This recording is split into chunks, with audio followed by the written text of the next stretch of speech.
एक सुनसान रात थी। रस्टर और ज्ञान भाई मूवी देखकर बाइक से घर जा रहे थे। तभी अचानक तेज बारिश होने लगती है। ज्ञान भाई घबरा कर बोला, अरे रस्टर, कुछ दिख ही नहीं रहा भाई। तभी सामने से एक ट्रक सीधा उनकी तरफ आता है। ज्ञान डर के बाइक को मोड़ता है और दोनों एक पुरानी हवेली के गेट के अंदर घुस जाते हैं।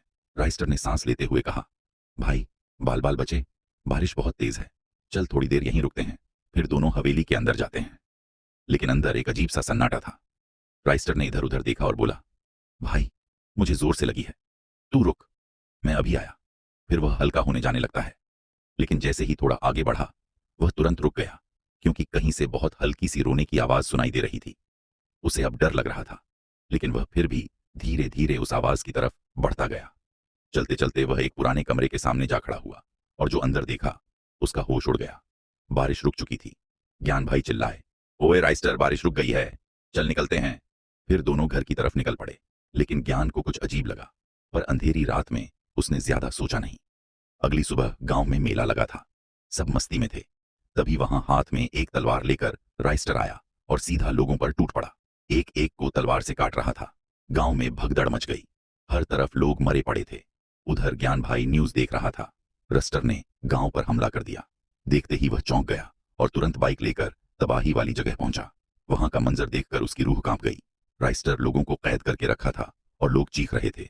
ज्ञान बोला, ओ यह राइस्टर पागल हो गया है क्या, ये सब क्या कर रहा है। तभी वह राइस्टर अपने असली रूप में आता है, एक काला राइस्टर, और कहता है, तेरा दोस्त अब खत्म हो चुका है, अब इस दुनिया पर शैडो रेल का राज होगा, और हंसने लगता है। ज्ञान समझ गया यह उसका दोस्त नहीं, कल रात हवेली में कुछ तो हुआ था जो उसे पता नहीं था। फिर ज्ञान ने बाइक उठाई और सीधा हवेली की तरफ निकल पड़ा। हवेली पहुंचते ही वह सीधा उसी कमरे में गया। वहां उसने देखा आईने के अंदर असली राइस्टर तड़प रहा था। ज्ञान बोला, भाई तू यहां कैसे फंस गया। राइस्टर रोते हुए बोला, कल रात जब मैं हल्का होने जा रहा था, कहीं से मुझे किसी के रोने की आवाज आई। मैं उस आवाज के पीछे चलता गया और तभी एक कमरे में देखा। आईने के अंदर एक इंसान कैद था जो मेरे जैसा ही दिख रहा था, मगर पूरा काला। वह मुझे बोल रहा था, मुझे बचाओ, मैं बाहर नहीं आ पा रहा। मैं पहले ही डरा हुआ था, ऊपर से मुझे जोर से भी लगी थी। हड़बड़ी में मैंने आईने की तरफ हाथ बढ़ाया और उसी पल अंदर वाला काला राइस्टर बाहर आ गया और मैं आईने के अंदर चला गया। फिर काला राइस्टर मेरा रूप लेकर तेरे पास गया था और अब मेरा शरीर काला पड़ने लग रहा है। ज्ञान भाई बोला, फिक्र मत कर भाई, मैं हूं ना। फिर ज्ञान भाई ने वहां पड़ी लोहे की रड उठाई और पूरी ताकत से आईने पर वार किया। आईना टूट गया।